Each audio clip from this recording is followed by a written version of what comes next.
ये guys airports की हम अनबॉक्सिंग करते हैं जिसकी कीमत बता रहा है कि 26,400, लेकिन गाइस इतना है नहीं जितना इसमें लिखा हुआ है।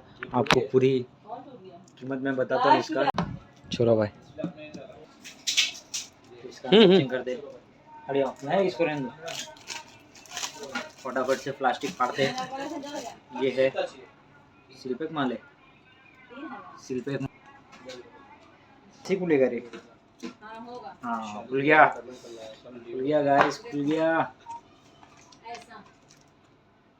क्या क्या है? अब नीचे दिखाओ ऐसे करके नीचे।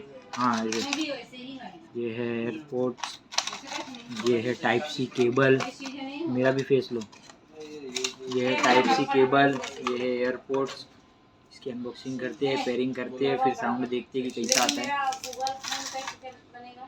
ये है design apple in California, assemble USA. और कान में कैसा रहता है फिटिंग देखते हैं। तब अब इसका हम साउंड चेक करते फिर आपको बताते हैं। हाँ।